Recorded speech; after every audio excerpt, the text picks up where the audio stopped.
Hello everyone, आप सभी का स्वागत है नौकरी एक्सपेंड सपनों के दे उड़ान यूट्यूब चैनल पर। साथियों, आज की हमारी करंट अफेयर क्लास में हम इम्पोर्टेंट देश विदेश की करंट न्यूज़ को क्या करेंगे, डिस्कस करेंगे। तो 6 अगस्त की जितने भी न्यूज़ है सभी को एमएसक्यू क्वेश्चन के माध्यम से डिस्कस करेंगे। तो सभी साथी वीडियो शुरू से अंत तक जरूर देखेंगे और वीडियो के लास्ट में आपसे एक क्वेश्चन पूछा जाएगा, आप उसका सभी को आंसर करना है। तो चलिए स्टार्ट करते हैं, वन बाय वन एक एक क्वेश्चन को डिस्कस करते हैं। देखिए, पहला क्वेश्चन आप सभी के सामने कि किस राज्य सरकार ने भारत का पहला भूकंप मोबाइल ऐप का अनावरण किया है। तो किस राज्य सरकार ने ये किया है, तो इसका कौन सी राज्य सरकार ने किया है, तो बी ऑप्शन इसका राइट आंसर। उत्तराखंड सरकार ने क्या किया, इसका अनावरण किया है। तो उत्तराखंड के जो मुख्यमंत्री जी है, कौन है उत्तराखंड के मुख्यमंत्री, तो पुष्कर सिंह धामी क्या है, उत्तराखंड के मुख्यमंत्री है। तो जो पुष्कर सिंह धामी है उत्तराखंड के मुख्यमंत्री, उन्होंने क्या किया है, जो उत्तराखंड का जो भूकंप अलर्ट नाम का क्या है, जो भूकंप से पूर्व क्या देगा, चेतावनी देगा, इस एप्लीकेशन क्या क्या उन्होंने लॉन्च किया है। अगर इस एप्लीकेशन को किसके द्वारा बनाया गया है, किसके सहयोग से, तो इस एप्लीकेशन को जो राज्य आपदा है, राज्य आपदा प्रबंधन प्राधिकार के सहयोग से किसने बनाया, ये IIT रुड़की ने बनाया है, IIT रुड़की ने बनाया है ये। ठीक है, ये पूछ सकते हैं आपका एग्जाम में कि किसके द्वारा बनाया गया, तो IIT रुड़की के द्वारा बनाया गया है। कुछ इंपॉर्टेंट देख लेते हैं। तो आपको पता होना चाहिए उत्तराखंड के जो राज्यपाल है वो कौन है, तो बेबी रानी मौर्य, ये क्या है, वहाँ की उत्तराखंड की क्या है, राज्यपाल है। तो उत्तराखंड के ग्रीष्म का राजधानी कौन सी, तो गैरसैंण क्या है, वहाँ की राजधानी है। महिलाओं को संपत्ति का अधिकार देने वाला राज्य कौन सा है, उत्तराखंड है। और किस राज्य में देश का पहला HCI technology state data centre खोला गया है, तो ये भी उत्तराखंड के अंदर खोला गया है। तो ये सारे करंट के क्वेश्चन है जो कि एग्जाम के हिसाब से महत्वपूर्ण है। हम वही क्वेश्चन डिस्कस करते हैं और उसी के साथ वही एडिशनल जानकारी देते हैं जो आपके एग्जाम से महत्वपूर्ण है और उस क्वेश्चन से रिलेटेड हो। नेक्स्ट क्वेश्चन तब चलते हैं। नेक्स्ट हमारा, हाल ही में किस पद्मश्री पुरस्कार विजेता लेखिका का क्या हो गया, निधन हो गया है। तो किस लेखिका का निधन हो गया है हाल ही में, तो सेकंड का जो करेक्ट आंसर क्या आएगा, किसका, पद्मा सचदेव का क्या हो गया, निधन हो गया है। तो ऑप्शन डी क्या हो जाएगा, इसका करेक्ट आंसर हो जाएगा। जो पद्मा सचदेव जी है, इनको क्या मिला था, एक तो 1971 की बात करें तो इनको साहित्य अकादमी पुरस्कार जीता था इन्होंने 1971 में। ठीक है, उसके बाद 2001 में पद्मश्री की बात चल रही है ना, तो 2001 में इनको पद्मश्री पुरस्कार भी दिया गया था। अगर पद्मश्री पुरस्कार की बात करें तो ये देश का चौथा क्या है, सबसे बड़ा नागरिक पुरस्कार है। ठीक है, उसके बाद जो MP सरकार है, MP सरकार ने क्या किया था, 2007 और 8 के अंदर क्या किया था, इनको एक कविता के लिए कौन सम्मान दिया गया था, कबीर सम्मान पुरस्कार इनको दिया गया था। तो ये आपको इनसे रिलेटेड एग्जाम में पूछे जाने की संभावना है, जो हमने ये डिस्कस कर लिया है। ठीक है, अब देख ले कुछ और महत्वपूर्ण जो पुरस्कार वो देख लीजिए। किसे 30वें बिरला पुरस्कार सम्मानित किया गया, तो सुमन चक्रवर्ती को। ये ऑलरेडी हम पहले की वीडियो में डिस्कस कर चुके हैं। इनको रिपीट करने का उद्देश्य यही है कि आप यदि जिन साथियों ने नहीं पढ़ा है तो वो यहाँ से भी ऐसे भी पढ़ सकते हैं और अब आपका बार बार रिविजन हो जाएगा, तो चीज़ें अच्छे से क्या हो जाएगी, याद हो जाएगी। अगला देखिए, 30वें सरस्वती पुरस्कार सम्मानित किया गया किनको, शरण कुमार लिम्बाले को सम्मानित किया गया। 30वें व्यास पुरस्कार सम्मानित किया गया था शरद पगारे को।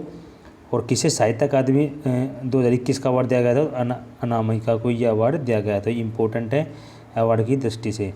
नेक्स्ट क्वेश्चन तब चलते हैं। नेक्स्ट हमारा देखिए, उड़ीसा के जो गोपालपुर के विरासत तटीय बंदरगाह पर कॉल करने वाला पहला भारतीय नौसेना जहाज बन गया है। तो कौन सा जहाज बन गया है, तो तीसरे का जो सही आंसर है क्या आएगा, INS खंजर बन गया है। तो ऑप्शन बी इसका क्या हो जाएगा, राइट आंसर हो जाएगा। ठीक है, भारतीय नौसेना स्थापना दिवस 26 जनवरी 1950 को बनाया जाता है। नौसेना के अध्यक्ष भी पूछ सकते हैं, तो करमबीर सिंह क्या नौसेना के अध्यक्ष है। और हाल ही में भारतीय नौसेना ने ऑक्सीजन समुद्र सेतु सेकंड चलाया गया, तो किसके लिए, तो कोविड-19 के दौरान ऑक्सीजन आपूर्ति के लिए ये चलाया गया था। नेक्स्ट क्वेश्चन की तरफ चलते हैं। नेक्स्ट हमारा, किस राज्य और केंद्र शासित प्रदेश ने medical oxygen production promotion policy को मंजूरी दी है। तो किसने दी है मंजूरी, कौन से केंद्र शासित प्रदेश ने या राज्य ने। तो 4 का जो करेक्ट आंसर क्या है, किसने, तो दिल्ली ने। तो ऑप्शन सी क्या हो जाएगा, इसका करेक्ट आंसर हो जाएगा। अगला है, हाल ही में 100% कोरोना टीकाकरण वाला भारत का पहला शहर कौन सा है, तो कौन सा है, भुवनेश्वर है। ये आपको एग्जाम में देखने को मिल सकता है। अगला देखिए, परिवार आर्थिक जो सहायता योजना है वो किन के द्वारा शुरू की गई थी, तो ये दिल्ली सरकार द्वारा शुरू की गई थी। अगला देखिए, हाल ही में किसे दिल्ली के नए पुलिस कमिश्नर के रूप में नियुक्त किया है। ऑलरेडी की वीडियो में जो पहले वीडियो डिस्कस की थी उनमें ये हम डिस्कस कर चुके थे, कौन है, तो राकेश अस्थाना जी क्या है, दिल्ली के नए कमिश्नर नियुक्त किए गए हैं। नेक्स्ट क्वेश्चन तब चलते हैं। 5 का क्वेश्चन है, किस राज्य सरकार द्वारा कृषिकरण परियोजना की शुरुआत की गई, तो कौन सी राज्य सरकार ने ये इसकी शुरुआत की है। तो 5 का जो करेक्ट आंसर है क्या आएगा, तो ऑप्शन डी क्या हो जाएगा इसका करेक्ट आंसर। केरला क्या इसका राइट आंसर है। अगर हम केरला की बात करें तो केरला के मुख्यमंत्री कौन है, तो पिनाराई विजयन क्या है, केरला के मुख्यमंत्री है। केरल के राज्यपाल कौन है, तो आरिफ मोहम्मद खान क्या है, केरल के राज्यपाल है। अगला देखिए, भारत का पहला जेंडर पार्क खोला गया, तो कहाँ पे खोला गया था ये, तो ये भी केरल के अंदर खोला गया था। अगर देखिए, सार्वजनिक शिक्षा में डिजिटल बनने वाला राज्य कौन सा है, तो ये भी केरल है। ठीक है, एग्जाम की दृष्टि से इम्पोर्टेंट है। नेक्स्ट क्वेश्चन तब चलते हैं। नेक्स्ट हमारा 2024 तक बेरोजगार हटाने के लिए किस राज्य सरकार ने हर हित स्टोर योजना शुरू की है, तो कौन सी राज्य सरकार ने ये योजना की शुरुआत की है, तो 6 का जो करेक्ट आंसर है क्या आएगा, हरियाणा सरकार ने। ऑप्शन ए क्या हो जाएगा, इसका करेक्ट आंसर हो जाएगा। ये जो हर हित जो स्टोर योजना है, इसके तहत क्या होगा कि जो एक तो ग्रामीण और दूसरा शहरी क्षेत्रों में क्या होगा, जो दुकानों की एक क्या खोली जाएगी, जो किराने की दुकान है ना उसकी क्या खोली जाएगी, श्रृंखला खोली जाएगी। ठीक है, उसमें क्या होगा, जो सर्वोत्तम गुणवत्ता वाले दैनिक जो आवश्यकता जो डेली यूज में हम चीज़ों को उत्पाद करते हैं वो उचित क्वालिटी के, अच्छे क्वालिटी के और उचित मूल्य पर क्या दिए जाएंगे, बेचे जाएंगे। इस योजना का ये तात्पर्य है। ठीक है, नेक्स्ट क्वेश्चन तब चलते हैं। ये देख लिए, हरियाणा के मुख्यमंत्री पता होना चाहिए मनोहर लाल खट्टर है, और हरियाणा के राज्यपाल बंडारू दत्तात्रेय क्या है, वहाँ के राज्यपाल है। ठीक है, अगला देखिए, ऑक्सीजन ऑन व्हील पहल किस राज्य सरकार ने की थी, ये भी हरियाणा सरकार ने। और भारत का पहला जो ग्रेन एटीएम खोला गया था, ये कहाँ पे खोला गया, तो गुरुग्राम हरियाणा के अंदर ही खोला गया था। अगला देखिए, अनीमिया मुक्त भारत सूचकांक में 2020 में प्रथम राज्य रहा था, कौन सा रहा था इसमें, तो हरियाणा रहा था। ठीक है, नेक्स्ट क्वेश्चन तब चलते हैं। नेक्स्ट हमारा, प्रधानमंत्री नरेंद्र मोदी ने किसे स्वतंत्रता दिवस 2021 पर विशेष अतिथि चुना गया है, तो किन को चुना है ये विशेष अतिथि, तो 7 का जो करेक्ट आंसर है क्या आएगा, तो इसमें जो विशेष अतिथि होंगे वो कौन होंगे, इंडियन ओलंपिक दल, जो हमारा इन टोक्यो में जो इंडियन ओलंपिक दल गया है वे सभी क्या होंगे, आमंत्रित होंगे विशेष अतिथि के रूप में। ठीक है, चलिए अगला देख लेते हैं। भारत के लिए ओलंपिक में 2 मेडल जीतने वाली महिला कौन बनी है, पीवी सिंधु। ओलंपिक में गोल्ड मेडल जीतने वाला सबसे छोटा देश कौन बना है, बरमुंडा।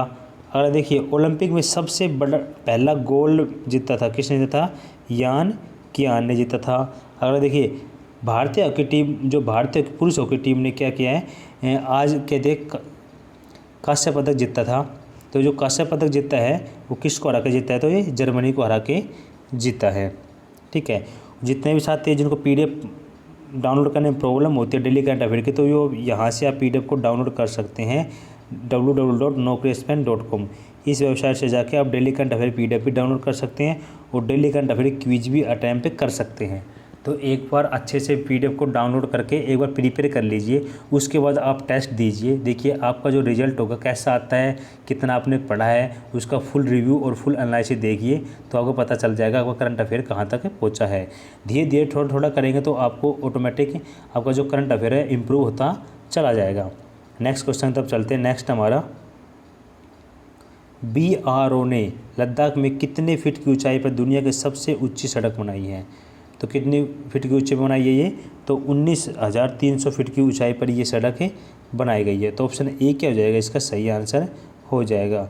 सीमा सड़क संगठन की स्थापना कब हुई थी? तो इसकी जो स्थापना है 7 मई 1960 में हुई थी। और जो जो सड़क संगठन का मुख्यालय है ये कहाँ पे है? तो ये नई दिल्ली के अंदर स्थित है। तो साथियों हमने ये 8 क्वेश्चन डिस्कस किए करंट अफेयर के, जो कि बहुत ज़्यादा इंपॉर्टेंट है। अब आपसे जो 5 अगस्त की जो क्लास में आपसे क्वेश्चन पूछा गया था वो डिस्कस कर लेते हैं कि ओलंपिक इतिहास में भारत के लिए 2 मेडल जीतने वाली महिला बन गई है। तो कौन बन गई है? तो PV सिंधु बन गई है। ऑप्शन ए क्या हो जाएगा? इसका करेक्ट आंसर हो जाएगा। आज का है क्वेश्चन ऑफ द डे है, आप सभी को बताना उसका आंसर क्या होगा। देखिए जो क्वेश्चन है वो क्या है, किसे भारतीय जीवन बीमा निगम के नए CEO के रूप में नियुक्त किया गया? तो किन को नियुक्त किया गया है? कमेंट के माध्यम से बताना है कि इसका राइट आंसर क्या होगा। ठीक है, तो किन को LIC के नए CEO नियुक्त किए गए हैं? तो आपको कमेंट के माध्यम से बताना है इसका राइट आंसर क्या होगा। ठीक है, ये अभी तक हमने करंट का पोर्शन डिस्कस किया जो कि एग्जाम के हिसाब से महत्वपूर्ण है। अब हम करंट के बाद थोड़ा सा GS का पोर्शन डिस्कस करते हैं, GK सामान्य ज्ञान का। तो वो देख लीजिए एक बार थोड़ा सा। हम जो सामान्य ज्ञान रोज़ कौन सी क्लास है? ये हमारी 39वीं क्लास है। ठीक है, तो डेली हम 5 से 6 क्वेश्चन डिस्कस करते हैं जो कि एग्जाम के में जो प्रीवियस ईयर में क्वेश्चन पूछे गए हैं जो इम्पोर्टेंट है वो।